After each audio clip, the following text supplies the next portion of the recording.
Hey, what's up? Hermitage Hills folks, Hermitage Hills students. Hey, Michael Jenkins here with you all. If you're brand new to Hermitage Hills students, student ministry, I'm the student minister, and this is kind of our midweek message, and it's Thursday. And so just kind of hanging out with you guys. Last week, we looked at four guys from the book of Daniel and just kind of how their normal changed. And so we're going to kind of continue in that a little bit today. And so before we get to that, hey, I just want to say thank you to students and to parents. No matter when you see this, if you're watching this live or if you watch this after the fact, I just want to say thank you.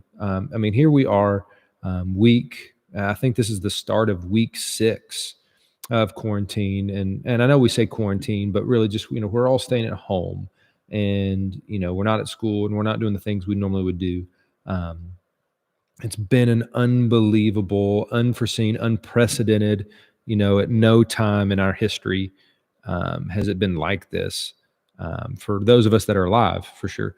You guys have hung in there. And you've come in on Zoom calls for small groups, and parents, you've ordered your day and helped your students be part of Zoom calls and different things like that. And I just want to say thank you. That's not lost on any of our student ministry team by any means, because we know it's hard. We know it's hard, and we know it's easy to be excited when this is maybe the first week and we're doing Zoom calls and it's different and we're seeing people. It's a whole nother thing to be week 6 and kind of have Zoom fatigue. And so I recognize that. And so again, I just want to say thank you. Thank you for just stepping into a new normal that you didn't create, you didn't choose, but we have. And so again, as we think about that, that's kind of where we started last week, that here's 4 guys that we know, and we know that there's way more than those 4 guys. But here are 4 guys, Daniel, Shadrach, Meshach, and Abednego, that their normal changed. They were living in Israel, and an enemy overtook their country. And Daniel, Shadrach, Meshach, and Abednego were among a group of people, a group of young men that were taken, exiled. Basically kicked out of their country, but not really kicked out. They were taken from their country. So again, think about it this way. Think about maybe the state of Tennessee is attacked by another state. And you're a part of a group of people that are taken from Tennessee to that other state to live and to become as if you grew up in that home state, in that new state. That's what happened to Daniel, Shadrach, Meshach, and Abednego. A new king brought them in because they were young, because they were royalty, or they were going to be in leadership in their former country. So they were leadership caliber people. And then he wanted to basically make them Babylonian, so then they would lead, but so that the people they just conquered would follow them. And so it was, again, like we shared last week, that was a common practice as armies and nations attacked one another. And so Daniel, Shadrach, Meshach, and Abednego, there were some things that they stepped into, and they just recognized, hey, our normal is not changing. And so I can get upset about it, or I can step into it. And so we looked in Daniel chapter 1, how they learned the language, they learned the culture, they learned a lot of the things that it meant to be Babylonian. But then there were some things that they didn't step into. There were some things where they just weren't going to budge. And that was on some of the food they were going to eat. As silly as that may sound, they weren't going to eat food that violated their beliefs. And so they chose to stand strong on what they believed. But the things that were just circumstances that they knew they couldn't change, that didn't necessarily go against their beliefs, it was just new customs, new language, a new situation they were stepping into. And so we talked a little bit about that last week, like, hey, this new situation that we're in, we can get upset about it. We can get frustrated about it. And I get it. There's a lot of things to be upset about. The loss of things, for sure. But what are we going to step into? And what are we not going to budge on? The things that we believe to be true, Are we budging on those? Are we flexing on those? Or are we holding fast to those? And so we're going to kind of pick up that conversation a little bit today, briefly. And we're going to look at not so much Daniel today. We're going to look at Shadrach, Meshach, and Abednego. And this is, if you've been in church, if you've grown up in church, this is maybe a familiar passage. This is one of those events that happened that if when we get to heaven, if there's like a on-demand video, if there's like a Netflix of like historical events, this is on the short list of things that I want to see happen, um, because it's just an incredibly cool event, and so it's recorded in Daniel chapter 3, and I'm not going to read the entirety of it because that would take a long time, and not because that's bad. I would encourage you to, in your Bible, read Daniel chapter 3, or in the Bible app, read Daniel chapter 3. And so I'm going to kind of just paint the picture a little bit, and then I want us to look at really 3 verses, and then kind of go from there.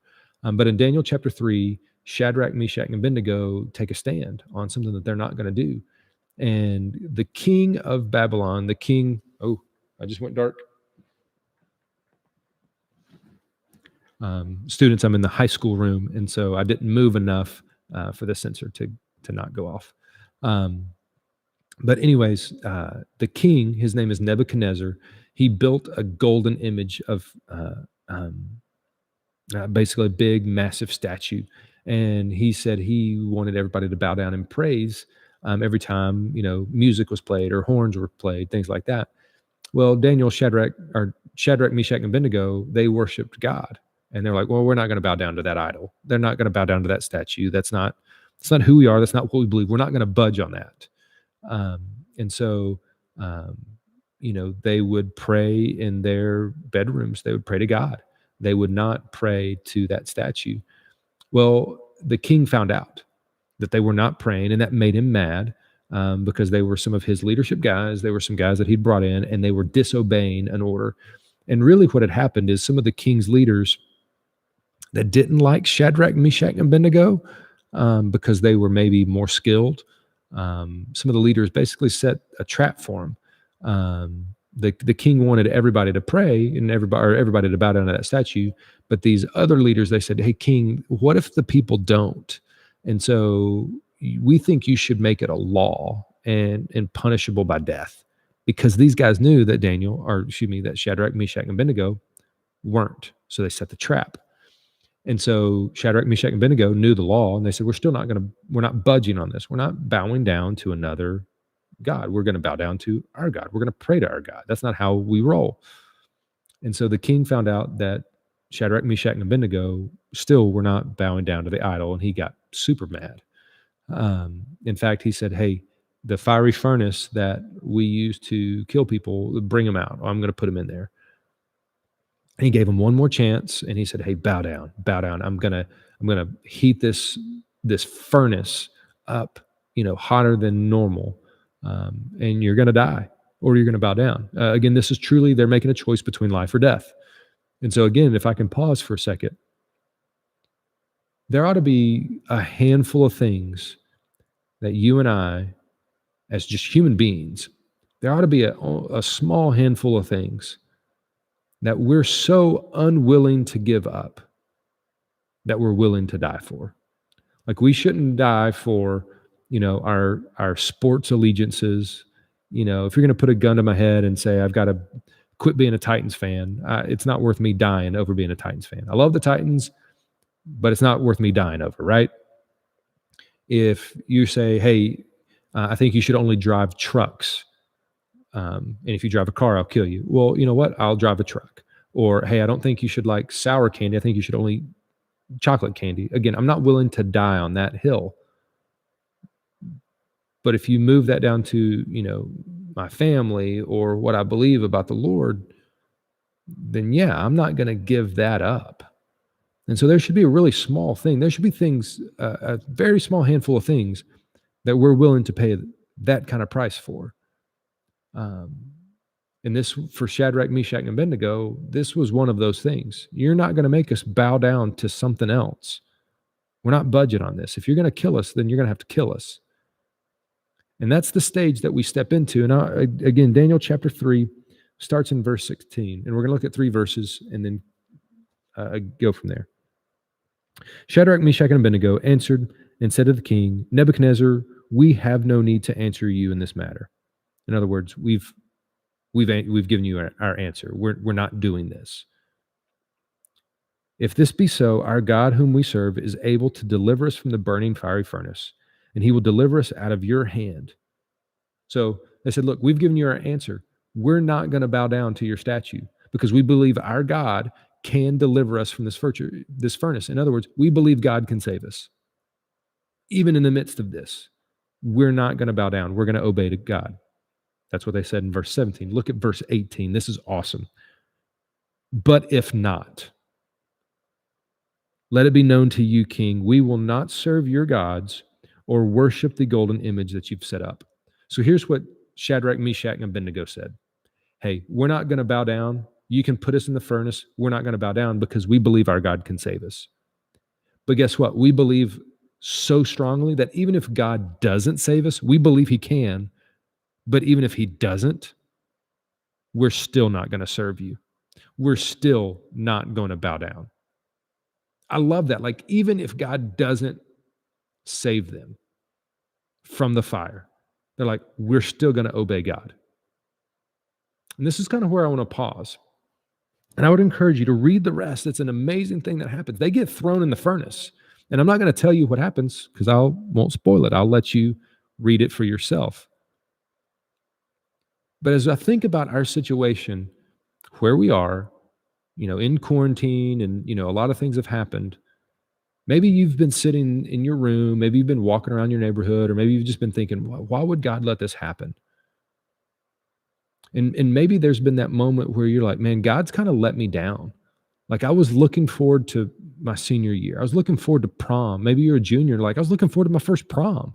Or maybe you're, an athlete and you're like, I was looking forward to baseball or softball season. Or I was looking forward to golf or tennis. I was looking forward to, all the different seasons that are in spring, track, field, all of those things. Maybe you're in theater or in drama or a choir or chorus group at school. And you're like, we had all kinds of concerts lined up. We had a trip lined up. This was going to be my last production, all of those things. And I really feel let down. Like, I really feel like God has not done anything. I love Shadrach and Meshach and Abednego because they believed God could save them from the furnace, but they said, even if he doesn't, even if we wind up dying, if we lose our lives, we're still not going to give in. If nothing changes about our situation, we're not going to give in. We're not going to quit believing. And so that's kind of my question to you today. We've been put into this new normal. We didn't choose it. We didn't create it. We didn't design the new normal. It is what it is. And thankfully, from the time that, we last talked, there's hope that maybe we're coming out of this a little bit. They're starting to talk about what phasing in back to a little bit of things opening up, what that might look like and what we need to do and all that. And so it feels like maybe sooner than later. A couple weeks ago, we're like, we don't know. And we still don't know, but it feels like it's coming sooner than later. But we also know that other things, things are going to be different still. If nothing changes, if there's a situation in your life right now that you've been praying and asking God to change or to move and it doesn't change, is that going to make you not believe in God? I mean, think about Shadrach, Meshach, and Abednego. They're looking at being thrown into a furnace and dying a pretty painful death. And they said, we believe God can save us. We also believe that it's his decision to save us or not. And so if he saves us, awesome. But if he doesn't, we're still good. We're not going to quit believing. We're not going to quit following him. And so whether this is a question about quarantine or just a question about something else going on in your life, something that you've prayed for, something that you've asked God to move, and he either hasn't or he hasn't yet. How's that going to affect how you follow the Lord? Are you still going to be obedient, even if God hasn't, in your mind, moved or acted or done something? Because I think many times, if we're not careful, we think God is like that genie in the lamp, or he's like Santa Claus. We put it on the list and it happens. We ask for the wish and it happens. And you see a lot of times when we pray, yeah, we're able to get a lot of things off our chest. Yes, we're able to cast our cares about him. And yes, we are able to ask him to do and intervene, but it's still his choice. It's still his will. It's still, yes, he's able to do anything he wants, but he does what he wants because he's God. And so another thing about prayer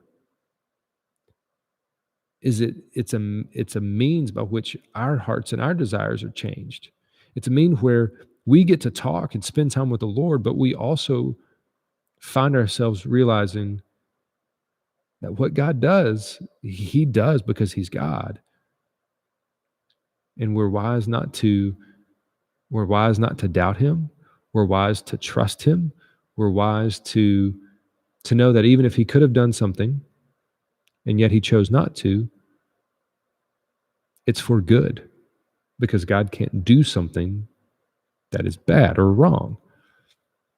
And so you may be sitting out here today, you may be watching this, saying, Michael, I've been praying for this problem in my family for a long time, and I'm starting to give up on God because I don't think he cares, or I don't think he's listening, or maybe you're beginning to think he can't do something about it. I would say, and I would point out from Shadrach, Meshach, and Abednego, they said, even if God doesn't save us, we're still going to obey him. And so it may be very difficult.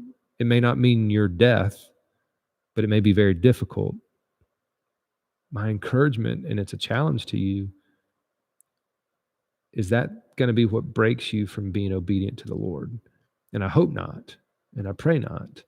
And the things in my life that I'm praying for or hoping for, if they don't change, am I going to give up on God?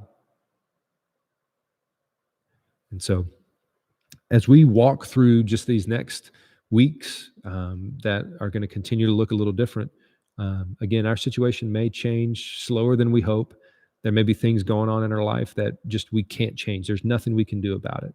And we may feel let down by God. Is that going to mean you're going to give up on God? So a couple questions. One, what are those things that you're praying for? What are those things that you're asking God to do in and through your life? What are those? I would say don't stop praying. Don't stop asking God to do those things. Don't stop asking God to move in and through your life. Again, some of the answer may be it's not right now. It's not in the timing. But don't stop asking. I would also ask, what are you asking of God? Are you asking just stuff for you? Or are you asking God to do the things that are going to bring him glory? Again, like God's not Santa Claus, and he's not the genie that's going to come out of the lamp. If we ask stuff that only we want, they may be things that aren't for our good. They may be things that are not in God's will. And so we are also wise to pray for God just to move and to intervene in our lives. And if that's changed some things up, then it's also going to be for our good, and it's going to be for his glory. And so what are you praying for? And then are you praying for God to move on his terms, not on ours, but on his? Because I think that's the heart of Shadrach, Meshach, and Abednego. They're like, we're not going to not obey. We're going to follow the Lord. We believe he can save us from the fire, but if he doesn't and we die, we're okay with that. We're going to obey and trust the Lord. And so, again, my question is to you. What are you praying about? What is that thing or those things that you're praying and asking God to move? And then are you asking God to do things in and through your life? Again, I would encourage you to read the rest of Shadrach, Meshach, and Abednego's story in Daniel 3. It's pretty cool. it's pretty cool. There's something that happens um, that makes this an amazing story. It's not just the outcome. There's something that happens. There's something that happens, and it's pretty amazing. And so, hey, with that, we were in Daniel 3. With that, we're going to wrap up the midweek message. And just again, thanks for hanging out. Thanks for watching this. I know some of you don't always jump on immediately at 4 o'clock, but you catch it afterwards. And so, man, I appreciate you just carving a little bit of your day. We can't meet together right now for focus. And so this is kind of a little bit of a replacement for that. And so again, I hope it's an encouraging thing, just again, to not give up praying, to pray for God to move, and at the same time, to not let our circumstances change whether or not we trust God. We should always be able to trust God. And so with that, love you guys. Talk to you soon. See you Sunday.